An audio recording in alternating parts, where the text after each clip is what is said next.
Welcome back to the Real Estate Excellence Podcast. Today, I have one of the most successful real estate agents in St. Augustine, Florida. She was recently recognized as a Jacksonville Producers for 2023. For her overall production, she is consistently a top producer at the #1 brokerage in Northeast Florida, the DJ and Lindsey Real Estate. So let's welcome the amazing real estate agent, Daugherty, to the show. Caitlin, welcome. Wow. Hi. That's awesome. If I had your full LinkedIn, I might have had a longer intro there. But No, that's okay. I'll take it. I'm like, wow, those are those stats, huh? I'm glad we finally got you on. I know. I feel bad. Yeah. Right? How many times? Holding off for about a year. About every time that you went on Instagram and had something to say that was a little stirring it up a little bit. Well, I always feel like I'm riding under the radar. You know, I'm like that secret agent because I don't care to do too much on social media, Right. which I'm happy to be here. So I feel like I should do that more. You know, the big coaches like Tom Ferry and all them say never be a secret agent. Because you guys do follow Tom, just to kind of put that at the beginning of the show. What's Tom saying right now as far, with the current market conditions that we have? I think everyone's still on shaky ground. Obviously, interest rates are, not the highest they've been in the last 6 months, but they're close. Yeah. What kind of advice is he giving you, and passing down to your leadership to tell all the agents at DJ and Lindsey what should be your mindset right now? Classes. I think the mindset and maybe the elevator pitch or the coaching, the training. I think it always goes back to the one-on-ones, the basics. Everything that's going on with the DOJ and, NAR is really to give the customer the best service, right? I mean, there's other words that they put it in, but really knowing your market and the data and educating your client. And I think it just comes back to different trainings on how to do so. But if you love your craft, some things are going to be like, ooh, that's a nugget. I can use that. But I think it really just comes down to that more than ever. I feel like you have to be a skilled agent. The COVID rush is gone. I've been doing this almost 10 years. As you know, I relocated to this area. So I think that's just really what I've always had with just making it humanized business. Yeah, no, I totally agree with the NAR lawsuit situation. Actually, I'm going to have a show and bring on a couple of attorneys and a very outspoken agent who I know is deep into it to really get out there. Nice. I said continuously share. Agents need to be cool, but exactly what you're saying.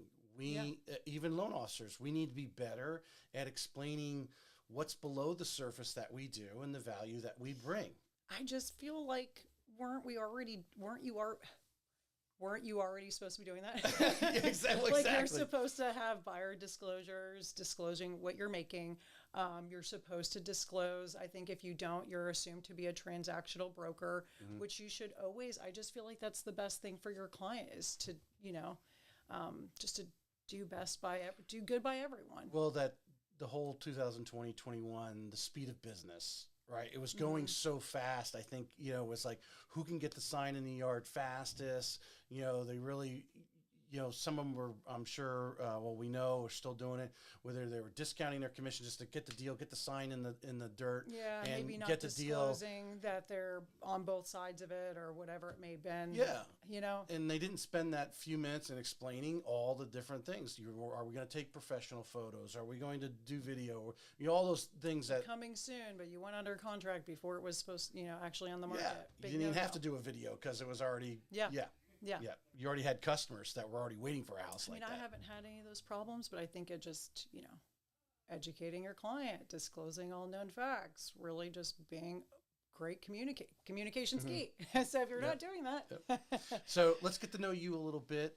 You had on Fort Pierce, St. Lucie areas where you grew up. Yes, I grew up in Port St. Lucie, and then I lived in downtown Fort Pierce for about 10 years before we relocated here. Okay. So what was, young Caitlin, 18 years old, what are you thinking about? Like, was real estate even like that?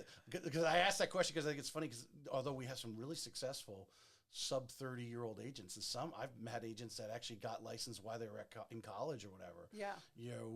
Most people aren't even thinking of that as a career at that age. Yeah, I wasn't, to be honest.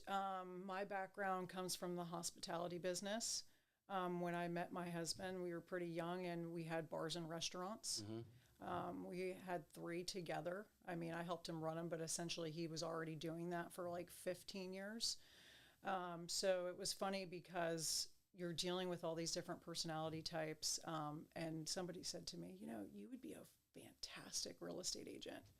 And I had never really looked into it. And then we were looking to change our lifestyle, when we got married and had our son. Prior to having our son, we were kind of like life by design, right? Like planning the future. And I was like, I'm going to get into real estate. And that was it. And just here I am, So approximately how many years did you spend in that restaurant business? Because that's not an easy business. No, talk about hard work. That's why real estate to me was easy peasy, right? It's not easy peasy, but running a restaurant and a bar, not just working at it, running one. Very difficult hours and 24/7. But we did that for about 8-9 years. So, and then I was in real estate about 5-6 years before we moved here. And I was always with Keller down south with Charles Posas, and Michael Brew was my broker down there. Loved them to death, but when I relocated here, obviously they weren't, in this market. You mentioned pre-show. So if you mentioned the name, I couldn't remember. You said so. You ran into someone and said, "Oh, you ought to be good. You would be good in real estate," because I saw you in the restaurant. Yeah, and there's a lot of great agents that we've had on. I mean, you mentioned you didn't mention one of our Keller Williams teammates, CC Underwood. She came from Howard with Round Table. He's very proud to still have in his LinkedIn his restaurant background before getting in here. I didn't even know that about them. That's awesome. But that service oriented. What are some of the things that you learned through trial and error, however you learn, but that you even you're utilizing today? It's just a mindset, just normal in your routine and working with clients. I think it comes down to service over sales. That's what it comes down to. I mean, same thing in that business, right? They pay at the end, right? Yeah. So if you that's don't, true. I never thought about that. If you're that's not true. serving the client at the highest level, you're not giving them that white glove service, whatever it might have been. I mean, we didn't have white glove service, restaurants. We were more of bars and restaurants and sports, but I think that's where it comes from, is just always making sure the client's happy and they had a great experience. And then at the end, right, you reap those rewards based on the service that you give. I've never been a W-2 person. Right. So, yes, to do the best you can, no matter how difficult the situation is. Yeah, some of food comes out cold or whatever.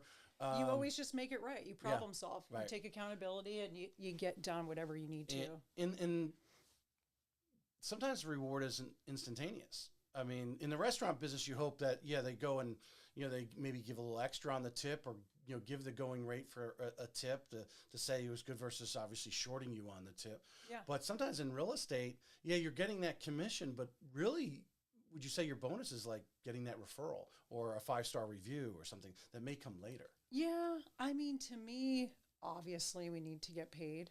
Sometimes my biggest wins are not when we close. It's the feedback during the process. It's the finding that perfect home. It's, I love the nurture game. I love when my clients are 6 months out to a year. It's just such I like the process and going through and making sure everything's just perfect for them. I mean, Don't get me wrong, quick closings are nice, but I just feel like nothing good comes easy, kind of goes back to that. So, I mean, to circle back, I think it just comes down to, customer service. Well, we were talking a little bit about, in 2020, 21, it was so fast, right? And some of these agents came in 2019 or in the middle of 2020, and everything's going so fast. And obviously now it's slowed down, where you've learned in your discipline of the restaurant business, you actually enjoy the long game. Yeah, I didn't enjoy that market whatsoever. It gave me anxiety. I would lose sleep at night. Like, is everything perfect? We had to make moves so quick. Right. Actually, my sales, I think I did better after. Like, I had just started with DJ and Lindsey, I think in 2021. I was transitioning. I was still in 2020. It was like 6 months in. I was with Keller. I was finishing up my business down there. And then I believe I was with Endless Summer for about 6 months or so. And then I went to DJ and Lindsey at 2021 because I just had this feeling that the market, everyone was saying, oh, COVID. I was actually using COVID in the very beginning to negotiate lower prices and all the closing costs for my buyers. And then it was like this weird thing that just transpired. Right. But actually, I think my sales were more in 2022 and 2023 than in 2021. Yeah. So we talked about the early jobs. Who introduces you to real estate? As a friend? How do you when do you start thinking about jumping out of the restaurant business? When does it start to come on? So, a good friend of mine that was also that worked with us, and she moved to Tampa. She got licensed, and she was one of the people that were like, you should be a real estate agent. You'd be perfect for this. And I would say the main person that really got me into it, of course, was my husband, but our good friend, Chris Booza. And now he's a big time DJ in Vegas and he travels all over. But I remember getting licensed and calling him and saying, like, where are you at? Where are you hanging your license? What should I do? And at the time, Keller Williams formula was perfect for me. And he was a Keller agent. He was actually under a downline of an agent in Jacksonville here that was also a DJ. I don't know if he's still in the business. This was a while ago. But he was the person that kind of was like, yeah, no, you just need to jump into it. Right. So that's kind of who got me into it. And then from there, I would say it was definitely Now, were they with Keller themselves? They were. And Okay. he was in South Florida at that time. He was like more West Palm Beach, Miami. And I was doing the Treasure Coast. So that's like Stewart, Jensen Beach, Port St. Lucie, Palm City, Fort Pierce. So did you even entertain other brokers? I did. I Yeah. interviewed with quite a few. I realized at that time with formulas and things were different. And it's kind of still the same, but you should interview around because I really truly believe in different stages of your life as an agent, different formulas might fit for that lifestyle that you want at that time. Right. So I did. Or your skill level. Yeah. Right. Yeah, I did. I interviewed with Paradise, Coldwell Banker, and Fort Pierce, sweethearts, but I just felt like there wasn't enough energy in that office at the time, and the office that I hung my license at, it wasn't too good to be true. It was perfect. Right. It was everything I was looking for. Ton of energy. Did you have these people that recommended were agents, did they give you some advice, the questions you should be asking or the things you should be looking for when you're going and looking at these brokerages, or you just kind of walk in and just have a conversation? I think it came down to training and splits, right? I had at that time my own sphere from being in the bar business like 8 years, so I knew everybody in town. I grew up there. But it was more so, it wasn't too much on splits because I feel like, the training is more important and what you're getting and learning out of the office. So that's why, I went to that particular market center. Well, and kind of jumping forward a little bit, the way DJ and Lindsey run their program. Yeah. Having started my career at Quicken Loans, volume is what a call center does. Yeah. And DJ and Lindsey are focused on volume. Yeah. But they have to, that means they have to provide so much of whether it's the leads, obviously the training, it's a different structure. Yeah. Or very disciplined structure, which is not for everybody. I would say that was the one thing that I learned was to be a lot more disciplined. And I'm still learning my time management, right? No one's perfect. I always joke around and say, like, I'm a speller, not a seller. Gary Vee has that saying. I'm not the admin assistant type. But, it's funny because you said call center and a lot of people think of them as a call center, but it's just because they have so much business going on that all of those agents are always on the phone. Right. It's not that they're like randomly just calling people. It's just that's, you have so much opportunity. You need to be talking on the phone. I mean, in your business, you're communicating over the phone. Yeah. So, as an agent, if not through instant message, I can't stand the text messaging though. I feel, and I am like a voice to texter, so sorry to anyone. I always have typos, but I love a good phone call. I feel like just the communication's key and texting. I can't stand when agents try to text through a whole deal. So as a new agent at Keller Williams, which Keller's there, I think there's different brokerages, like you said, there's 4 different. Yeah, it was a franchise owner, and Keller really focuses on a lot of the new people coming in, and like you said, training was part of it.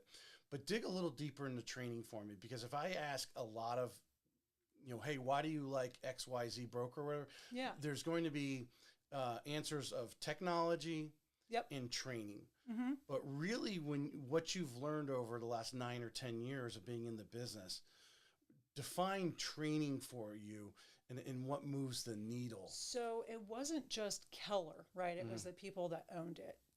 I love Charles Poses to this day. He was a real estate attorney, really more of a commercial developer that would buy out, right, the buildings. Like he would drop $2 million here over in Vero Beach, buy that one, and he would put his brokerage. And he had other brokers, not just Kellers. I think he had a couple Christie's down south. But I loved the training because he was so involved with his agents. So even though he owned and ran 6 Keller Williams in that area, he was teaching the classes, the new contracts. So we were learning from attorneys.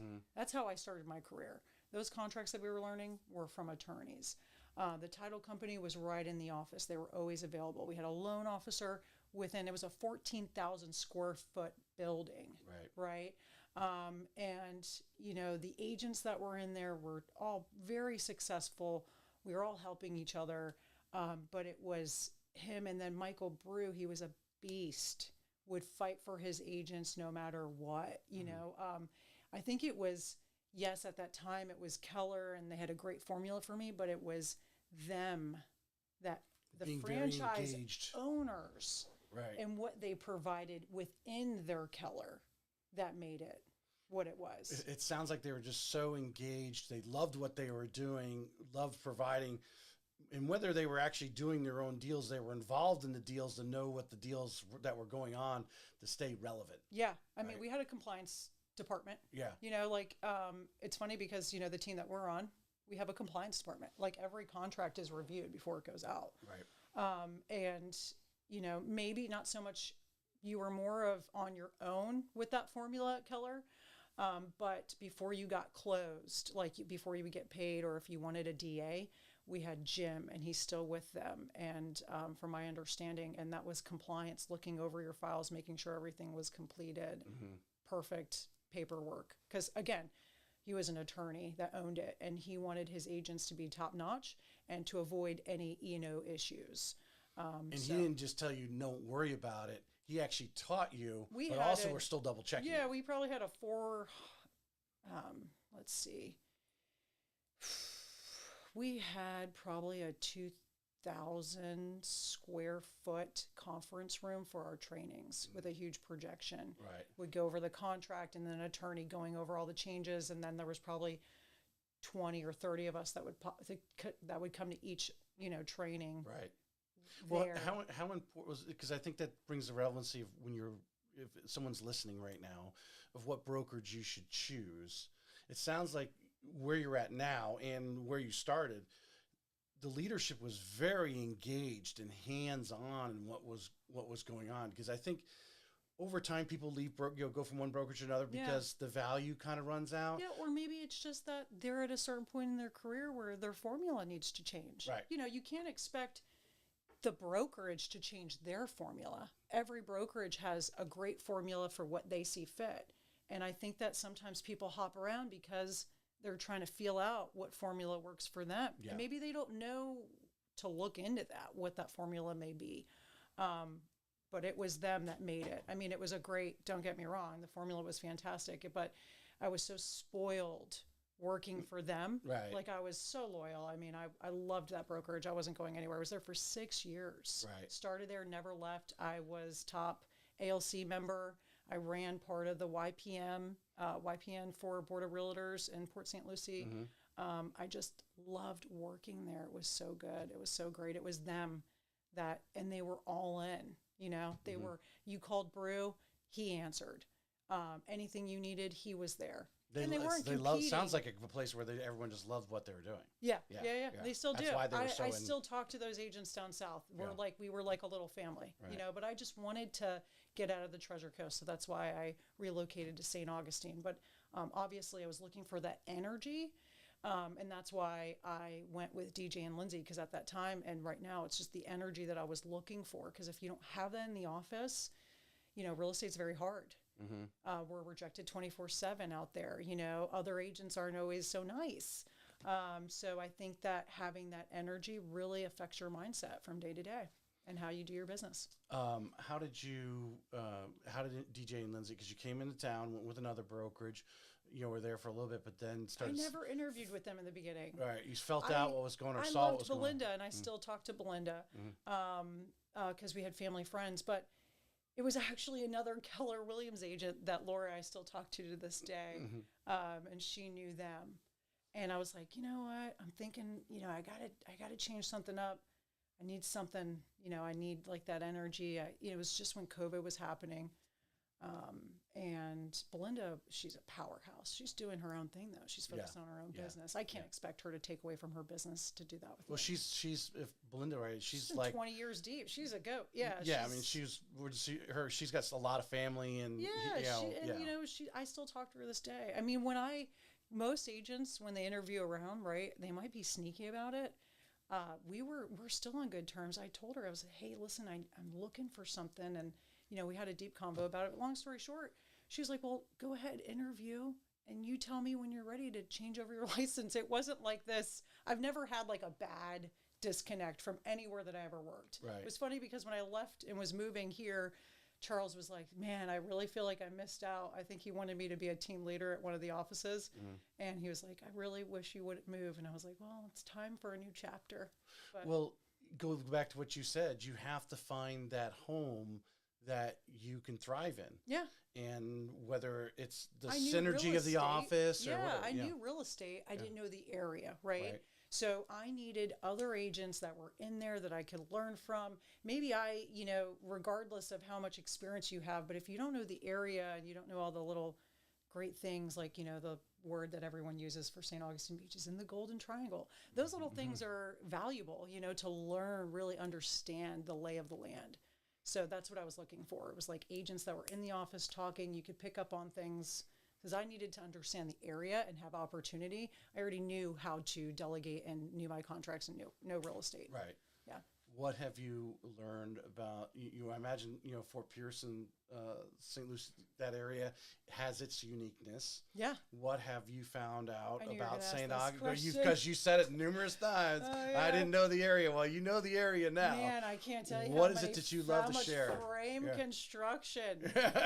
Oh my gosh. Coming from it's not really South Florida, but building codes are different here than it is. The subtropics start in Vero Beach, right? If you know Florida, if you really know your coast. Fort Myers across the Vero Beach. That's the one. When I came here and I was looking for homes, actually Belinda was my agent because I'm all about using an expert. So I wasn't going to represent myself. I didn't know the area. So when the subfloors came up, like subfloors in Florida, what? Frame construction, what? Everything's concrete block and slabs. It's very few far between of frames. That was the disconnect. I was like, oh my God, frame in Florida, but it's just the building codes here. Right. It's okay. It's not a big deal. But anytime I'm talking to clients that are relocating here, they'll say like, I only want CBS homes. I'm like, then there's very few far between. Palm Coast really only has, it's funny because Palm Coast reminds me of Port St. Lucie like 20 years ago. Same construction, same look. Some of the streets, even the way they word them. It's like, it's kind of creepy. Might have been a similar developer. Yeah, sometimes like, where am I? Am I back home? Well, I wasn't leading to the construction, although that was interesting. I was leading about the area itself. Oh, so what do you find? I'm biased. I love St. Augustine. I mean, you feel like what do you're you in a share totally with your different... clients? What are some of the things that maybe they don't even know? I just feel like it's maybe not a hidden gem anymore. But my husband is from St. Augustine. Okay. So growing up, we always head south when we went on vacation. And when we'd go to the mountains, I'd always pass St. Augustine. I was like, oh, he's like, I'm going to take you to St. Augustine one day. But when I take you, you're going to fall in love and not want to go back. Right. Because when we lived in Fort Pierce, we lived in Eggertown. It was a historical neighborhood. And I love history. And I love anything historical. And I love the older homes and the Victorian style and just anything history related. So that was what, for me, St. Augustine was that like charming downtown.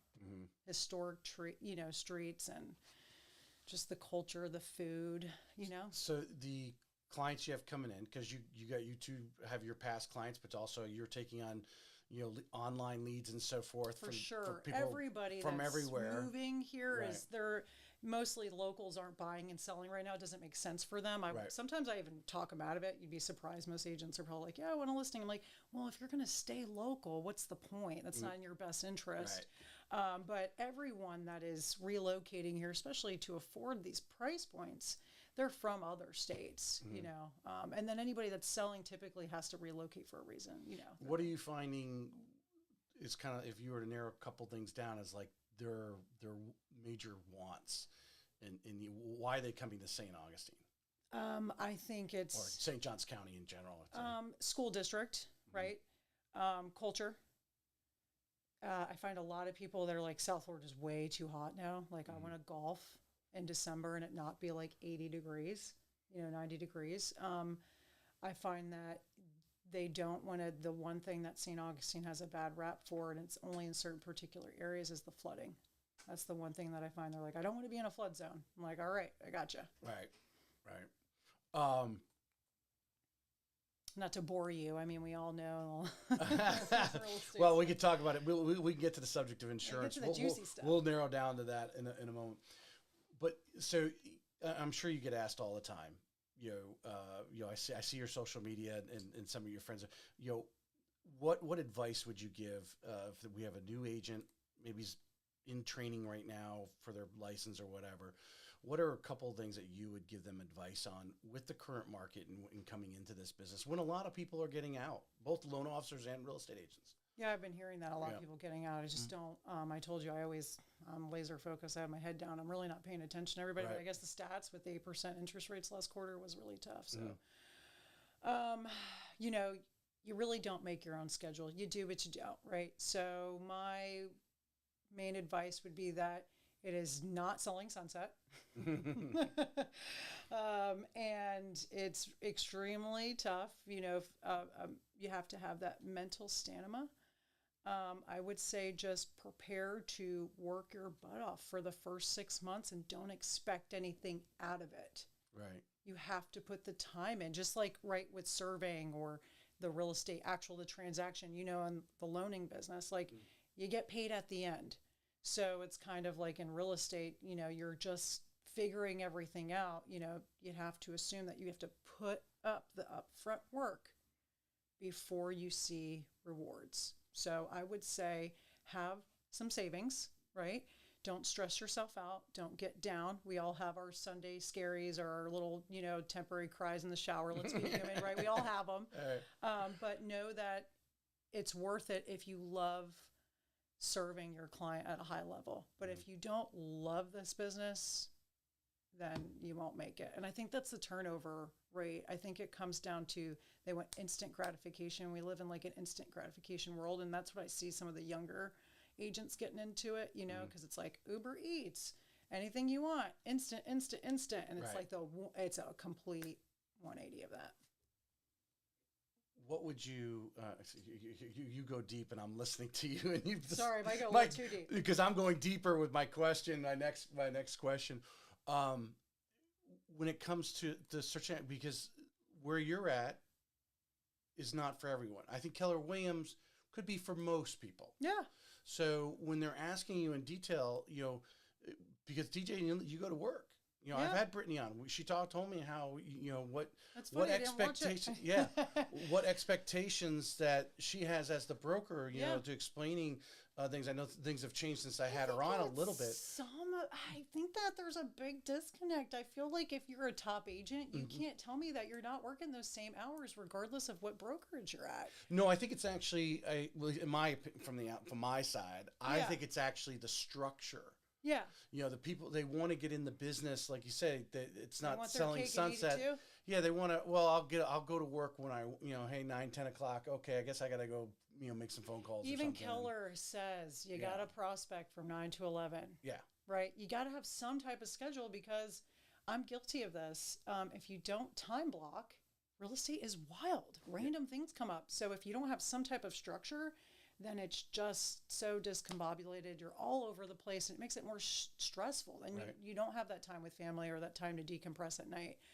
Unless it's I think on fire. the structure of you setting your appointment. I mean, that I think if you Time talk blocking. to any of the top agents that I've had on, the time blocking is crucial. And Yes. and even if it's you're going to go get a massage, Yeah. because you Sometimes need I'm stress hanging relief. out with family, and if a client calls me, and hey, I'm in an appointment. Sorry. Yeah. You know, and they're probably going to see. But if I don't, they don't care, right? They Right. don't care if you're eating dinner. They don't care if you're at the doctor's appointment. The client is buying their biggest investment, and their needs come before yours. Unfortunately, I mean, I don't mean to sound harsh, but Well, is it I think they do care. they do. But they you got to tell them that, don't. hey, I'm with a client right now. I'll probably be finished within Yeah, the I hour, always and I'll do call that. you back. They'll Constant accept that. Oh, of course, Yeah, of course. yeah. I had someone, a seller, we're about to put a waterfront listing on, and I said, hey, listen, I'm running to appointment, but I'm going to get back with you end of business day, and we'll figure out a time for tomorrow for me to preview to make sure we don't need to stage anything. Right. I was on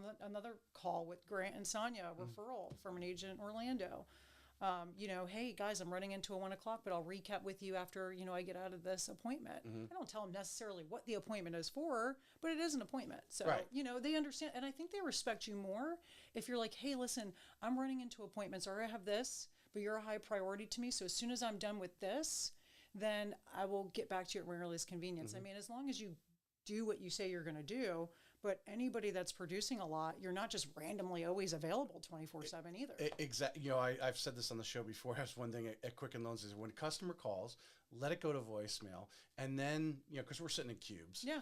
And, you know, then take a few minutes, then call them back. But if you are always accessible, You're trading your client. they're going to run over you. You can't say like, you know, I took your call at 10 o'clock this night when we first got started, but now I can't take your call while we're under contract. You know? Yes, exactly. Okay. You know, the client's going to say, oh, it was good enough before we were under contract. So I try to make that, unless something's on fire and it can be problem solved tonight, which is not usually the case in real estate with contracts. Yeah. If you're under contract, it can wait till the next morning. Well, I start my day at like 7:38. You know, my son's getting up. We're doing what we need to do, get him to school, and then I'm on my way to work. Yeah. Try to get there before 9. Typically, I'm always at the office by 9. But I like my mornings too. You know what I mean? But I'm always available. Like I was talking to a seller today at like 7:30 this morning. Yeah. I might not have been at the office, but you know, we were texting and calling and talking about problem solving. Yeah, At 7:30. I think you know, we all get that we have to be, and we want to be reachable. But like you said, I think they respect because the fact if you were with them or the 1 o'clock was with them, you'd be telling that person that you're going to call them later because you're going to be with them and you're focused on them at that time. And I think there's a mutual respect with that. What have you learned about yourself over the last 9 years? Deep question here. I'm a procrastinator. Can't help it. It's deep. You know, it's like, I don't know if it goes with my personality type. I'm getting better about not doing that. I work really good when the pressure's on for last minute. Like sometimes if I have too much time, I'm not as efficient. But I've really learned about myself, and it comes down to having structure when you were younger, you know, because I might have not had structure being the bar and restaurant. We just work 24/7, right? We're sleeping and we're working. We're sleeping. I didn't have a child back then either. So it is not procrastinating and time blocking. That is what I've learned about myself. And I'm still working on, I think some things are just personality traits. It's not that I'm procrastinating because I don't want to get that done. It's just what I find is a priority at that time. And I like to get that handled if it's not within those time block scenarios. I know DJ and Lindsey's pouring into you. Like I said, they're big Tom Ferry followers, and you guys are always, you've got their access to their coaching and so forth. Yeah. What is some different advice that they're giving you that you're kind of working on, like the time blocking? What are some things that you're trying to improve in some areas? I always worked my own sphere before, and then relocating here to a new town that's so unrealistic. And I don't want to meet people and then be like, do you want to buy real estate with me? Like, I want to make genuine relationships. Right. I've had people that like, hey, I know you're really good at what you do, so I want to use you. And that's the biggest compliment. But to answer your question, not to go down a rabbit hole, what I've learned with them truly is you can't do a high volume and scale without having that time block and that time management. And I'm not perfect at it. You call Brittany right now, I probably don't have it all together, but you're always pushing the envelope. It's because you're pushing the envelope. I'm super accountable. Though I'll tell her, be like, "Hey, I got this to do. I got this to do. I didn't get this done, but I'm going to get this done." She's like, "I know you will. Don't worry about it." But I think it comes down to really organizing your day and using the systems. I've always been a pad and paper kind of gal, and I still am. But before, I just worked on everything organically. But I was only doing like 6 to 7 million. And this is when the price points were like 200,000 in South Florida. Mm-hmm. Like my best year was like over 6 million, but it was all personal business. Mm-hmm. But with them, when you're scaling and you're doing 15, 20 million a year, and most of their agents are doing at least over 10 million. Mm-hmm. And you should be with that much opportunity. But I think if you don't time block and you don't keep things organized, you are going to hit a wall. You're going to be stressed out. Mm-hmm. But that's the one thing I really learned with them is being uber disciplined with time, and I'm still working on it. But we're not, we're human. So a lot of agents, one of the challenges that is, because they reach a lid. There comes whether we all have that. You got to break through that ceiling. Yeah, break through that ceiling. So when looking at the different brokerages, or what does DJ and Lindsey do to help? Because if all their agents are doing the volume numbers that they're doing, or and really whether you're doing $1 million transaction or a $400,000 transaction, it's still the same amount of time. I think the great thing is that they don't really cherry pick, right? So you could be on shift and get a $4 million lead. I will say some of the newer agents, not that I haven't gone to Brittany or Brett or any of the mentors for help, I have, but I already know what to do in a lot of those scenarios. I'm not the person that needs them as much on the phone. When I only call Brittany just to double check myself to make sure if there's a problem that she's aware of it as my broker, as respect to her. So she's aware if something were to come up. But I would say they work an incredibly amount of long hours, those mentors, and those new agents, have access to them. And that's the one thing that I remember about Brew is a little bit different, but Brew is always available. Michael Brew, my old broker. And you could call him, if he knew you were no BS and you were doing your job, no matter what, he's picking up the phone, he's helping you. But I would say that's probably something that they have there for those new agents is they're throwing them out there. There's still training that they get before they're out there, taking on those clients. They have to do a lot of training before they get on the phones or opportunities. Right. But I think it's that, if they need something, it's there. There's so many different departments. There's so many new other agents that are willing to help. That's what I think that they have is that training. For you to be focused on your income producing activities. Mm-hmm. When you get to a certain volume, you have to make a shift. Someone has to start picking up, we'll call them administrative tasks for lack of better description. Yes. At what point did you receive that? And then obviously understand that, because I think a lot of people don't totally understand that, someone else can actually do that. I know. I was that person, control freak, wouldn't let anybody do anything for me. Mm-hmm. Because again, when I was doing that volume personal down south, I didn't have a transaction coordinator. Mm-hmm. I literally was OCD. I did all my own paperwork. We still write our own offers, but then we have a transaction coordinator, which I love. They're more like Emily. She's my go-to TC. She's more of like my assistant. She's not full assistant, but I've seen other agents that have a transaction coordinator, and I've used some down south, but they are just coordinating the transaction, sending out emails. They don't do paperwork for you. They don't call anybody. They don't write up addendums, whatever it may be. So she's kind of like an assistant, for my paperwork. Well, how's that moved your business? Oh, incredibly. I mean, there's no way that I could do it without her. I mean, sometimes when we have big closings, I'll treat her to a spa day because I'm like, oh, there's no way I would get that done without her, like a transaction coordinator. There's no way I'm at showings, and if you have 10 or 8 pending and addendums and I'm answering the phone, I'm still very hands-on with my clients. Right. Like that's one thing, the old school approach that I do have. Like I'll let her handle some things, but if it comes to negotiations or anything to do with the other agent, I'm taking that on. Certain deals, if I feel like it's not complex, she'll answer and do things for me. But for the most part, Well, even just to keep tabs on the simplest things of the process, like when the appraiser is going to show, when you getting the inspector out there, yeah. you start, like you said, you got 8 deals in process. If you're really giving the client the best service, you have to have a transaction coordinator / assistant. Yeah. The next thing for me is to break through. I think I've hit a ceiling with the company of my volume. Of course, I could probably tweak in and get my time management perfect and go to bed every night at like 9 p.m. and wake up earlier. But, we all have our guilty pleasures too, right? So we're human. But I think the next thing for me is I'm really bad at like admin tasks. Mm-hmm. And I really need to get back to doing more social media, like not being a secret agent. I just didn't care to do it. You know what I mean? Like, right. I was just so focused on the client. I don't care about going online. But I think that's my next step, is having an assistant. I really need an assistant. In discovering that, I mean, because like I said, you were at Keller Williams, who provided for years, who provides a great deal of training, going to events and so forth. DJ and they're the Tom Ferry's very well respected.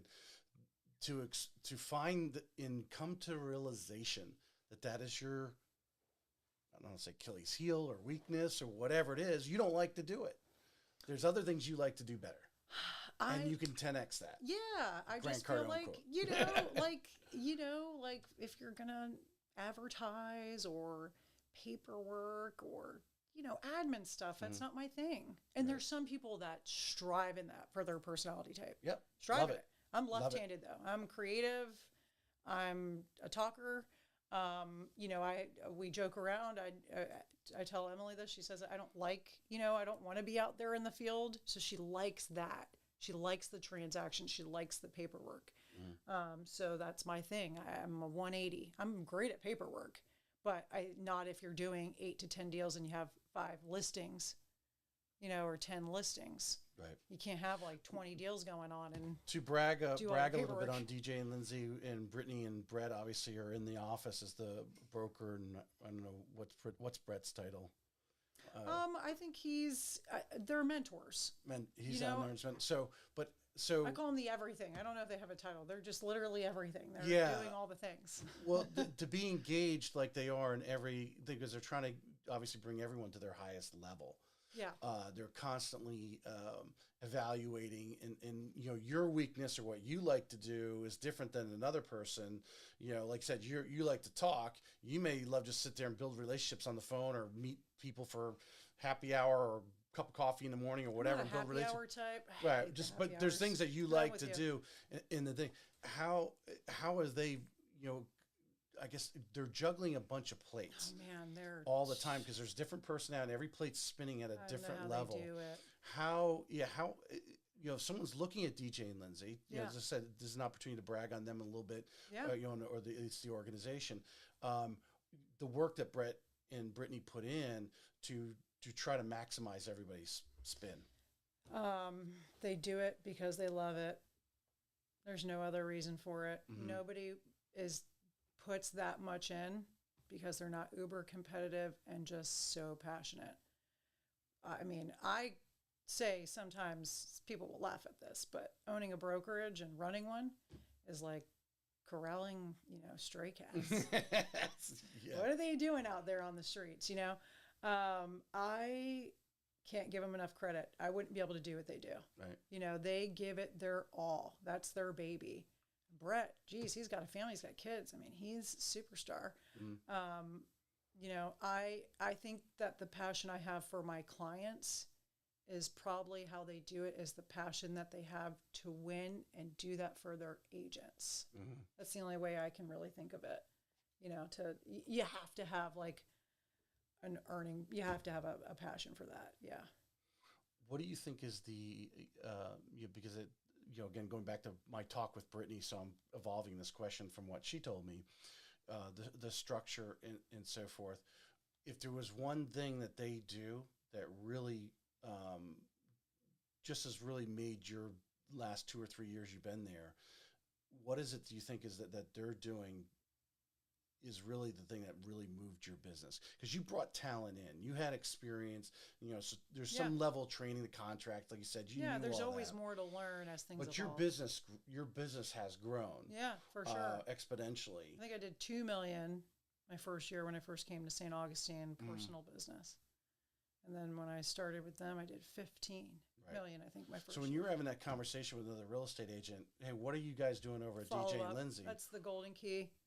You got to follow up. You need a good CRM. And I think a lot of agents, they think like, oh, well, if you're not ready to buy in 60 days or less, I'm not going to give I'll you call time you of in day. 59 days. Well, no, I think they don't follow up with the client. I think they just let it go. I don't know. Yeah. I think major teams and anybody that I've seen really just doing amazing numbers, their follow up. You got to follow up. Somebody might be nurtured for 6 months. It doesn't mean because they're not ready to buy now, especially luxury clients. Right. They're not buying in 60 days. They want to be educated on the area. Unless you find them that golden gem of a house that just... Ray and Deb love them to death. I talked to them for 6 months before I put them under contract. I think we're under, custom building with Air Homes. 6 months of educating them on the area. When they came into town, did a beautiful tour, but they were already educated on the area when they got here. Right. They were just community shopping at that point. Right. They didn't have to be educated when they got here. I was already 6 months in, talking to them every 2 weeks or so. Hey, what do you guys think about this? Really learning about the client. So I think it's follow-up. I think the agents that are doing the most and really winning at this are following up with their clients and providing more than, hey, just checking in, or how you doing today? Talking about the market, what's going on, finding out what they thought about that last listing, that you sent, or what they liked and what they didn't like, and, just things of that nature. When you take that client from just someone you don't know, it's not a girlfriend or your mom's sister or whatever aunt. I guess that's who mom's sister would be, right? But you take that new client that you've never met before, you just really transacted on the phone, and they're like, okay, now you're engaged, and they're looking to buy. They just got to find the right home. So they're hopefully going to buy in 60 days. You're going to engage. What is your mindset at that point? What's your plan of attack, so to speak? Strategic. Building that relationship, and obviously finding out what home do they really want. I don't focus on the home right away. They always give me, and we all know this, they always have a level base of what they want. I focus on them as a person and what they love and what they don't love, and lifestyle. And then, your day-to-day life is just as important as the house. Yes, the house is important, but sometimes you can change layouts. Some things you can't change. But, I think that's just getting to know them on a human level. I mean, and then right off the rip, they know, with the experience, they can tell, what you're talking about, the market. So I think it takes less conversations if you're really good and you have the skill set. But I just focus on them, I really, truly want to know who they are and what they love and what they don't. I always tell them, be brutally honest with me, because that's something that I can be too much with a filter. In my 9 years, it's what I've learned, is just slim it back. Not with clients, but just in general. Right. I was probably a lot more ruthless in the beginning of my career. But I think it's really just, I love helping people in that next chapter. And I feel like a lot of people relocating here, I know how that feels to be the new kid on the block, right? Moving into an area no one. I know that feeling. And starting over, it's terrifying. Some people love it. Terrifying for me. Do you like to do it with some initial phone calls, or do you Zoom call them? Sometimes we do Zoom. Yeah, sometimes we do Zoom. Most of it's over the phone. It's very rare that everyone has time for the right time to Zoom, but there were a couple times, especially with bigger clients, that we're Zooming. Yeah, right. Or interview for listings. I mean, I would prefer the Zoom, but most of it is just if they call and I'm in between windshield time or whatever it is, I was just talking to another client here. Hey, we have some questions. You have a second? Boom, take their call. Right. Yeah, I'm typically on the phone a lot. How do you handle, because on the phone, obviously, you're only talking to one person typically. You're not doing a three-way call, but you got the spouse. How do you You know, and the spouse, He's the other spouse same- maybe. He's the real MVP. Yeah, He yes. He is everything. Yeah. He is. How do you reach through and grab this, bring the spouse? Oh, and at you're least saying make- the spouse for, well, I always make sure that your typically, MVP, yeah, your sorry, husband. I thought you were talking about. No, I'm talking about the spouse over the client, because you're generally only talking, you know, maybe her or maybe him. Oh, I always And- like to, when we have deep conversations, like happy wife, happy life. Typically, the wife makes the decisions. Let's be real, because they make the home, but not always. You know, I'm not being sexist, but I really find that I like to have conversations. I'm like, hey, you know, Ray and Deb, when are you both going to be at the house together? Or if one of them calls me, and then I make sure to recap with the other spouse. Hey, this is what we talked about. Wanted to get your feedback on that one too. Mm-hmm. What did you think? You know, oh, I know Ray loves it, but I don't like that kitchen or those cabinets. I mean, whatever it may be, I try to do that. If you're not talking to both of them, right? You could be going down a path you don't want. Bad. Yeah. Yeah, especially if they're married and buying a house together, you want to make sure that they're both happy. I don't want anyone to have buyer remorse. Well, not necessarily by remorse, but you work so Or- hard to find this home, and you're like, oh my God, this is perfect because she loves it. Yeah, And then because you haven't been talking to him, he walks in and that says, never no happens way. with me. Yeah. No. Because you're working with both. Yeah, Yeah. I make sure the communication is there. Yeah. Even if I don't get a hold and we're not talking. I mean, I really, like I said, I focus in on them as a human. Mm-hmm. I can already pick up what they want before they even know what it is, and I'm hand selecting them and sending it to them. It's very rare that there's a huge disconnect between the husband and wife unless they don't agree on anything, and that happens. But, you know, usually they'll both say, oh, I don't like this, or, you know, but we're looking to look at that point. But for the most part, when I'm sending them something, then I'm like, I think this is what you guys want. Bingo. How do you dig past, because I think we've got these people coming down from up north. I don't want to live in a CDD, or I don't want to live in an HOA, or I don't want this. And then you end up selling them one. You know, I don't want I'll new never construction. I forget. want existing, or vice versa. How do you break through and really find out when they have that kind of whatever That's that where is? the communication comes in. Yeah. So everybody has like this imagination or what they think, you know, what that doesn't mean it exists here, right? The construction or the style of it. Right. So everyone, I say, well, what do you imagine that dream home to be, whatever it may be? And then when they start talking about it, well, I'll just really educate them and shoot them straight. Well, that's not going to work because you can't have garden beds in that particular HOA. Right. So we're going to have to really focus what we're leaning towards and what we're willing to sacrifice. I mean, that is the one thing with me is I shoot them straight. I never say, oh, okay, well, we'll see. No, I know the market. I know the neighborhoods. Right off the rip, I'm educating them on it. Hey, that exists, or what you're imagining, I don't think really will work, like that does or doesn't exist here, but this neighborhood has that style or house or that lifestyle you're looking at. So maybe it doesn't have like an acre lot, but it has a half acre of the estate lots on the backside of the neighborhood or whatever it may be.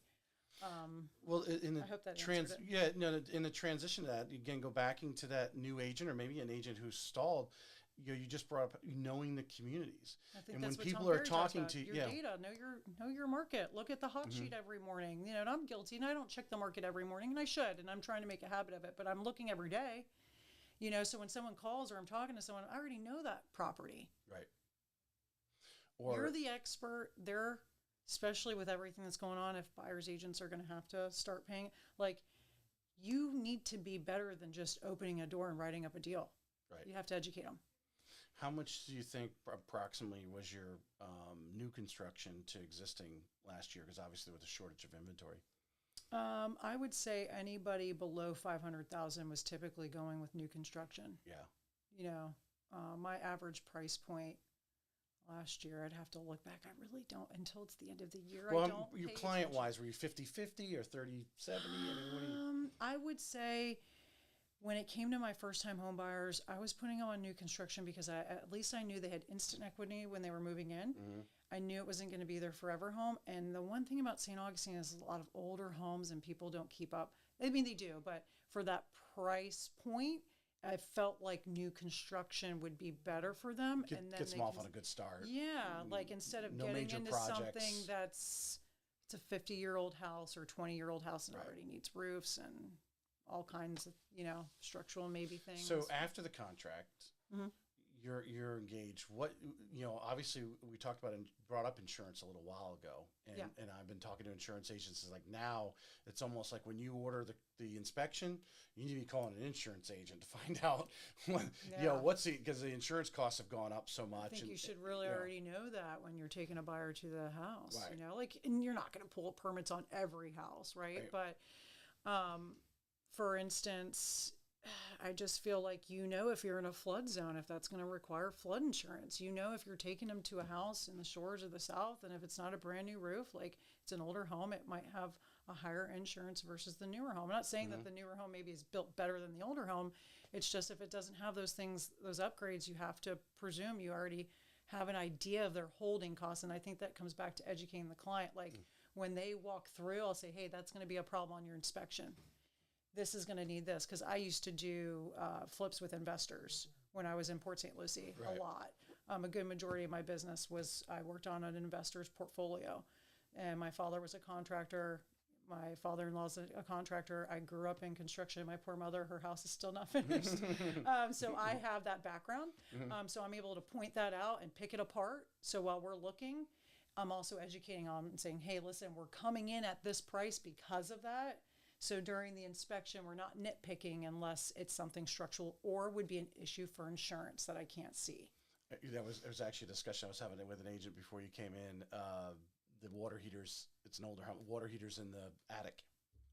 Like that's a no-no for insurance agents right now. And the roof, I'm like, well, you ain't gonna get an offer on that house because they're gonna pull if they call the insurance agent before going to look at that house, they're gonna say, that roof is 20 years old and the water heater, we don't know how old it is. They don't know where it's located until they go in there. But when they find it's in the attic, forget it. You don't have insurance. Well, if you don't see it in the garage. Yeah. Well, hopefully it's in a closet somewhere, but I mean, it should be in the garage. That's preferred area. At or least. Somewhere in a utility closet on the back side of the house, or you find sometimes the remodels they're in the middle of the house. I'm into the tankless thing. We were lucky the other way, but nice dealing with all that. That is the next juggernaut in the process, right? Yeah. The inspection comes back. Condos are the nightmare right now. Right. Budgets and reserves are never enough right now. Right. And yeah, that was kind of my forte in St. Augustine we were willing to get condos. And a lot of guys avoid them. It's not that, but you're right. It's either a lawsuit or the financials are important. Yeah, reserves. You have to make sure. And I think when the new insurance, everything that was going on with that, especially in South Florida, I think that a lot of condo associations, a lot of places, they didn't foresee that. That was a new change. So, of course, there are special assessments or HOAs going up to offset that. But in your trend, so the inspection comes back. One, how important is it that you have your go-to inspector, and obviously, hopefully, your customer agrees with you to use that one. Yeah. Because and how you handle, how are you you used a phrase, you didn't use the word foreshadow, but basically preparing your customer for that inspection, which they have every little scratch of paint. We negotiate a lot of that stuff, in the very upfront. Instead of, you do an inspection to make sure stuff that you can't see, but a lot of it's done up front. Like if I know it's an older roof, let's do an escrow holdback. Right. Let's come in at a certain price. If the seller's not willing, a lot of sellers are putting on the roof right now or saying we're putting on one, or they've already had one. I think it's catching on now. Like you can't list 10 the years house. I think it's 15, right? No matter what. Yeah, 10, they start to cut back on who's available, what insurance companies will take them. Yep. Yeah. So I would say that typically it's pre-negotiated into the deal before the inspection. Or if it comes up and we're like, oh, wow, we didn't realize it was that old or whatever it may be, escrow holdbacks are great. But did you learn that, with your, the people who you were hanging with down at Keller Williams? Because I feel, and this may be, I may have the wrong. New thing. I think the escrow holdbacks, I will definitely give DJ and Lindsey credit for that. That's something that we're doing to keep the deals together. I think a lot of agents might be doing it too. If they're not aware of it, it's a card that's always been there. I mean, the lender has to get involved, and you're going to hold so much back for that roof, and it's going to be done in so many days. Okay with it. Yeah. Right, type of thing. But the preparing the customer for that, because I think we were talking about Kim Knapp before the show. Kim's like, if there's $1,000 in repairs, I'm going back to the and say, are you really going to walk away for this for $1,000? And If you are, you're probably not ready for home ownership. right, but something that you learn as an agent, because you now have got enough notches on your belt from sales, dealing with inspections that need to be renegotiated and so forth, to really try to nip it in the bud at the front. So the post inspection is just, okay, let's just smooth this out a little bit. It's got to be a huge deal breaker or something we weren't aware of for my deals. I have like one of the lowest cancellation rates. Right. We're not going to write it up if it doesn't make sense, or if we can't negotiate it up front. I'm not trying to have the listing agent and the seller also take their it house off the market. I don't like those games. Like, you know, I feel like that's your responsibility as a buyer's agent to educate the client, look into it before. Now, as you're looking, right, maybe you're not doing all the homework up front, but when they're starting to narrow it down and like talking about offers, you are doing that homework before you place the offer. So when you're negotiating leverage is, hey, listen, I've already educated my buyer. They're not going to nitpick your place unless there's something major here that's going to affect insurance. Probably not going to ask for it unless there's something that comes up that we're not aware of. So, you know, make sure your seller's disclosure is correct. Like, I hope you're a great listing agent that, you know, really looked into your listing before you listed it. But some stuff happens, you know, it's real estate. You don't know everything about Well, you should be like a lawyer, though. You don't ask a question unless you know what the answer is, right?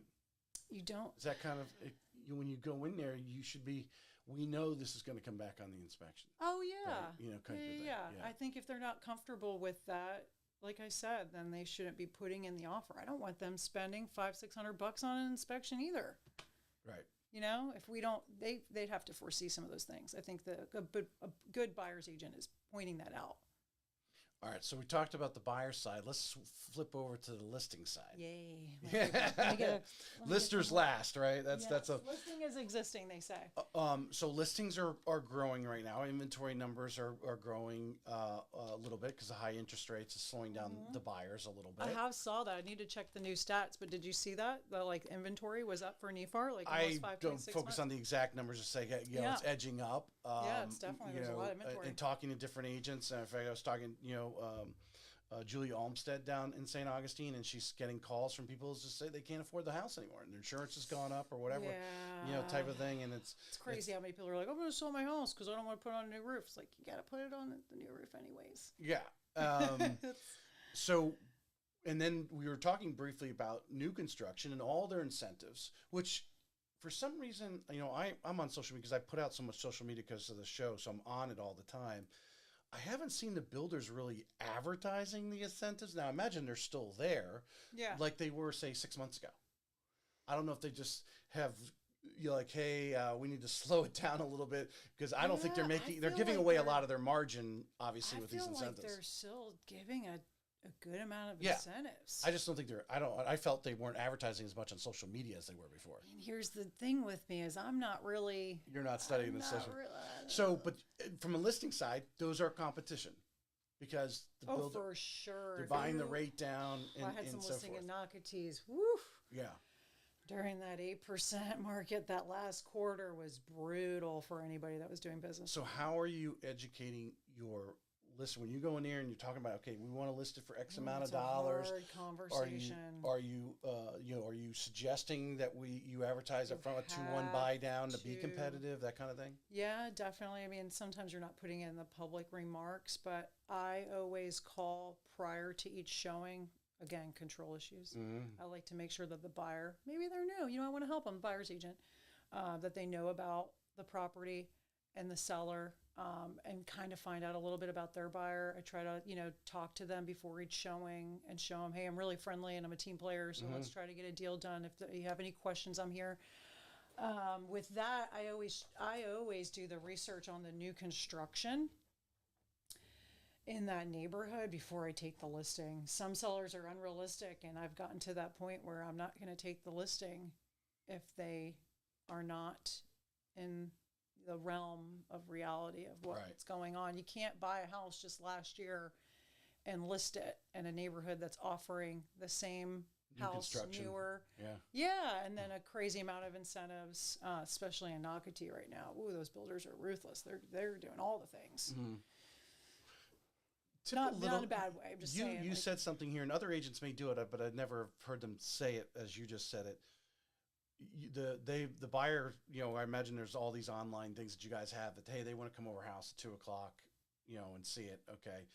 But you're calling that buyer's agent and getting a feel for what's going on and maybe telling them some things that are, especially while the market's slower right now, right? You yeah, have the time to do that. I always did that. the seller's willing to give some incentives or whatever. Yeah, I put in the private remarks where I remind them. I mean, we have such long days and crazy things are going on. They might have forgot. I try to hey, on my listing, this is what we got going on. If the seller said that it's okay to disclose this, I'll say, hey, the seller's motivated or they're willing to do closing cost. Tell me a little bit about your buyer. Are they just in the starting phase or are they, really narrowed down the neighborhood? Right. Do you need any more information as far as, parking or whatever it may be? I try to help the buyer's agent. And then during that, selfishly, I get information, right? A little bit about their buyer. So when I'm giving the seller the feedback or those weekly reports or bi-weekly reports, the feedback is there, and if it's not sold yet, they understand the demographics that are looking at their house too, and maybe what those buyers' concern are, where they're coming from, But No, it's time brilliant. to build. I really do feel like building deep-rooted connections with other agents, regardless if they're at your brokerage or not, is the key to this too. For some sanity and to do really good deals for all parties, because and not so much deals like in pricing, just not stressful for the clients. When the agents really communicate and they're doing what's best in the client's best interest and the transaction, but they know how we operate, or the other agent, you've done deals with them before, and I think people might move around to different You listen to my show. I haven't. You subliminally are. Okay. I just feel like, I don't take that the wrong way, because it took me forever to get on here, so I never make the time to do this. But I just think that you never know, who's going to be on the other side of that deal. And people change brokerages, but guess what? If you're really selling real estate, those agents aren't getting out of the market. So regardless of where you hang your hat, your relationship with other agents and how you do business, might make or break how you get deals done. Was that something that you've learned through trial and error? Yes, I've always done that. I felt like it was better. That was just a mindset that you had right away. Yeah, and I remember when I was new too, there might have been, and I might have picked up on it subconsciously, but sometimes a listing agent would call and say, hey, just wanted to let you know that this is going on, or maybe an update, or they painted one of the rooms, or, just wanted to give you a little insight. And we'd talk about, my buyer's coming from the Northeast or whatever it may be, and we're just starting. So I'll give you feedback, but I want to let you know they're just getting a feel for it. Sometimes people are looking. I try not to do the owner-occupied ones if they're not really serious yet. Not every agent does that, but sometimes if they're really serious, then they're like, well, actually, I'd really love to see that. If you've educated them enough over the phone before they get here, then they know what they're looking at, right? Well, I'm thinking, if I'm the agent on the other side, you're giving me some behind the scenes information about it. When I walk in there to show that house, they just painted it, right? Or they painted it 2 weeks ago. Exactly. You sound like you I like are on to top keep of your them game. fresh. Hey, don't forget you need your driver's license for that gate. It's a nightmare. I hope you didn't leave your wallet at home. I call them an hour before the showing or 30 minutes prior. Hey, this is what's going on. There might have been a special assessment. We paid for that. No one knows the house better than the owner. And then a good listing agent, right? The buyer might be showing 5 different properties. So when they go in there, I want to try to help them so they're not looking at the MLS sheet and, trying to answer this as much as I can. They'll walk in there and talk to the listing agent, and this is what's going on, and they're relocating, and they're okay with a lease back or whatever it is. Makes them feel better about the showing, and the buyer's more informed. I mean, everybody wins, right? It's all about educating the client. Well, it goes back to the first thing we talked about, the NAR lawsuit and adding the value. I mean, that's a huge value, and any agent listening, that's a huge tip right there. You may go, oh, wow, that's common sense, but are you doing it? Yeah. And the fact that you're doing it on a regular basis, making that buyer's agent look good, but you're also, if a seller's listening to this, and the fact that you're going out and bragging about the house or telling the buyer's agent who's bringing them in, giving them that verbal ammunition, that all the little, they got 3 cats or whatever, this little information, or, hey, knowing exactly when the pool was put in, or, it just makes them sound good. switch to salt, or I don't know. But you're selling the house. Yeah. You're selling the house. I think it's just helping out the other agents in your market, because Yeah. there's times that we're getting back to 5, 6 showings in a row, which you really shouldn't do more than 5 or 6 because it starts to blur. But I have done, 8 or 9 recently in the hammocks. But either way, I think that it really helps when the listing agent calls prior and helps you. And then too, the other thing that I do for my listings is, when I notice, especially in the last quarter, and a lot of other listing agents thanked me for this, and I think they started maybe incorporating this too. I had a toughie in Daugherty, a listing that wasn't getting any activity, like not a showing for a month at a time. I lose sleep over that. I know my sellers are going to be upset. I care about my clients, even if they might be like a nightmare sometimes, but I get it. They're stressed. Sometimes, depending on days on market, I was calling all the other listing agents in that area that had somewhat of a comparable listing. Hey, I'm not trying to be cutthroat. I just want to see, have you had any showings? Are you getting any feedback? What's the activity been on your listing? What's going on? Is your seller able to show within a 24-hour notice or a 2-hour notice? And then we talk, and then we're able to again, brainstorm together with other agents in the market. And I had one that was like, wow, that's a great idea. I never thought of calling all the other agents to see what was going on with activity. Because then you go back to the seller and say, hey, not only am I talking to all the buyer's agents, I'm talking to every listing agent in the community too. Right. And you get together, maybe do mega open houses, whatever it is. And then everybody's on the same page. Again, another level of educating the client or yourself. And maybe you'll find something that you didn't know that was going on with showings XYZ over here versus here. Well, at any one time in our market, any 1 month or week or whatever, it could be the type of clients. They might be empty nesters, grandma and grandpa, and they want a smaller home. Yeah. And the price point is $150,000 less, which puts them into a conforming loan with a reasonable down payment versus a jumbo loan. And any of those little things could set you off a period of time. 100%. Yeah. Yeah. I wasn't getting any showings on that because I knew it was going to be difficult because the primary was not on the ground floor. And a lot of people wanted that separation for the kiddos, you know, the demographics that are buying there. They wanted to have the separation. It was a toughie when you don't have the I primary. don't know why builders in Florida, they got to know the master has to be on the ground floor. It's just standard procedure. I know. I don't.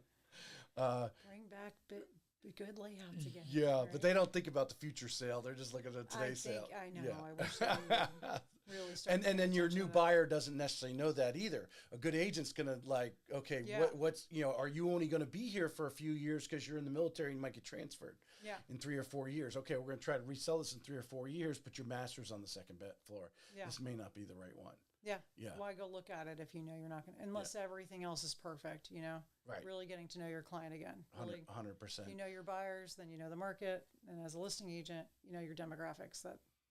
But you led into the whole point of the collaboration between the other agents, and again, talking to many of the top producers, whether it's going to socials and just meeting other agents, because you just don't know who's on the other side of that transaction. And if rates do drop, I don't think they're going to drop. Like someone said, oh, they'll be in the 5s here before the fall. I don't really see that, but if it is, I think that's more 2025, but we'll see. There's going to be a line. Well, there's going to be a line, and you and I are going to be very busy because the buyers got out, 20 offers on homes because the rates now dropped to acceptable level where they're willing to say, okay, let's go. Yeah.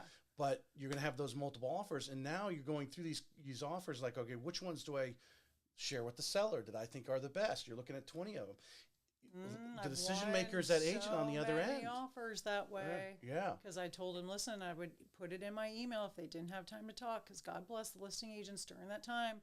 They would get a million phone calls because no one wants to read the freaking private remarks. Like, read the MLS before you call. But I get it. Sometimes you're at showings at the last minute.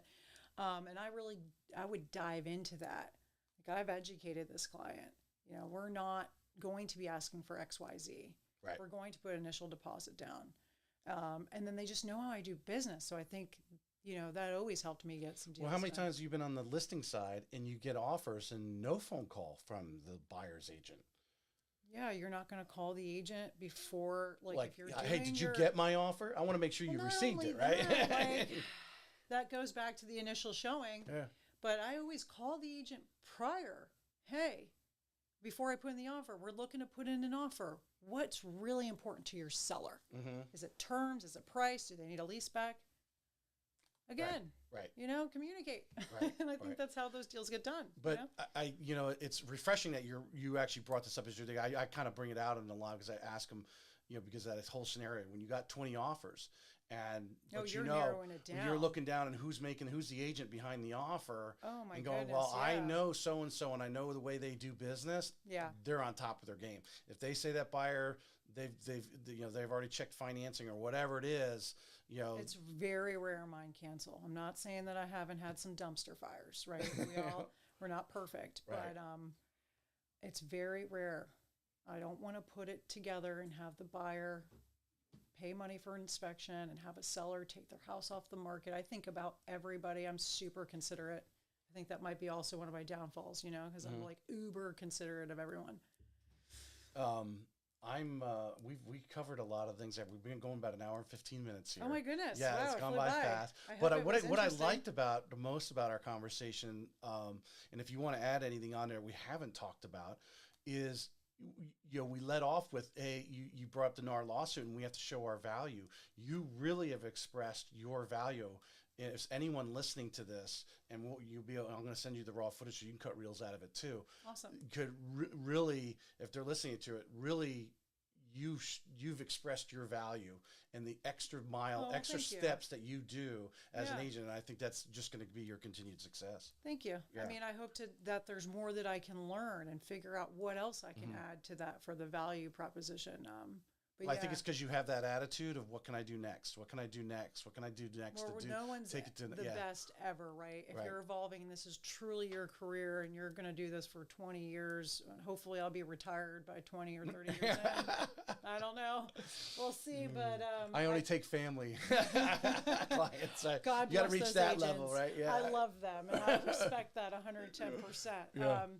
But I think that there's just you can always be better. Mm-hmm. If you're going to be that agent that thinks that you're just the best at everything, you've already lost. You need to be humble. It thinking, changes too much. The market changes. Everything evolves too much in real estate to always feel like there's nothing to learn. I think you'll agree or have an opinion on this statement because I see a lot of stuff on social media, and sometimes people will make comments. I'll cut a reel and it's on YouTube Shorts, and someone about the agents that have been on, and they'll make some real rash thing like, oh, they're just after your money. These people who are anti-real estate agent. It's probably because they had a really bad agent that didn't give them any value. Either that or that's the way they think. That's their perspective. They don't believe that there's someone out there. Their perspective is reality. Yeah. I've had people say that to me, actually. Mm-hmm. That last seller in Daugherty, it was tough. We weren't getting any showings, and we finally got sold. And she said, Caitlin, I was thinking of getting my real estate license. But seeing what you do, she's like, not only do you do real estate, you did like therapy for me. I felt like you were my therapist. Yeah. She's like, I had no clue what went into this. And I'm just really happy that, because there was at that point, a lot of sellers weren't happy with any of their agents at that time. Yeah. You were just, in their eyes, you weren't doing what you need to. And you had to fight through that market, but it was market conditions. It was tough, especially in those bigger price points, anything over 600,000. But everything was pretty much sitting at that time. And I think when she said that, I don't know if I would actually go get my license now because I see what you have to put into it, and I can't thank you enough. Right. They relocated to Costa Rica, and they were actually in the business. Her husband was like a main guy for Follow Up Boss. So the fact that they were impressed with me, and I've had people say that, like I had an investor back in Stewart, told me when I first got in the business, this is just about going in the extra mile. He's like, I always thought real estate agents kick their feet up on the desk and wait for a phone call, but you're such a go-getter. You do so much extra work. And I think that's the difference. And I try to do that to make up for the crappy ones that are out there right now. So if you're listening, like really interview your agent and look at those reviews. And when you talk to them, see if you feel like it's a good fit, because you should be doing your research. You shouldn't just work with someone because you know them. You should work with someone because you feel like they're going to be the best fit for you and one of your biggest investments. And that's how I look at it. It's a huge investment. Yeah, that little last 2 minutes is a reel itself. What you just came across and expressing yourself there, but yeah, we want the quick sale. But the fact that you just came out and said, well, I actually like you like the quicker long the game. sale, the more problems, I think. 100%, because you're not building the relationships and so forth. Not educated If, on the. yeah, if they're taking if it's 90 or 120 days, I mean, 6 months is a long time. It is, but 30 days, put the house on the market, and that weekend you have 20 offers and, it's closed in 4 weeks. Yeah, all of a sudden, because how many times did we have during that time? Agents told me they had people making offers on houses because they're fighting for them. yeah. They got their offer accepted, and then 2 weeks into the transaction, another home goes up, and they actually like that home better, and we're canceling that one. But they jumped on that one because that was the only one available at the time, and now and that just causes angst amongst everyone. Yeah. 2 weeks. They probably lost their binder. Most people were waiting their inspection. Yeah. I hope they didn't lose their binder. I've heard some stories of from the builders holding back on some of their stuff, and in the things. I want to have some builders on the show. Actually, I want to have some sales managers, so bring them on. I don't know, just poke at them, let them brag about their builders, because I know all the agents will get on and start telling. Not to put them out there, but AR Homes, the client service that they give, I was so impressed. I just did a deal with them, just so impressed. Where are they? Are they down? Are they in Palm Coast? Where are they? I'm gonna AR Homes, Marcus Allen. They do Madeira and they do custom building. Okay. Mm-hmm. All right. And then you get your spec builders, right? It just depends on which level. Yeah. But I think I just love the service they give. There's a lot of great builders out there. I think, again, it comes down to customer service. Don't skip steps and you'll be fine. Right. In the long run. Yeah. I appreciate you coming on today. Thank you for having me. I finally made it. Yes.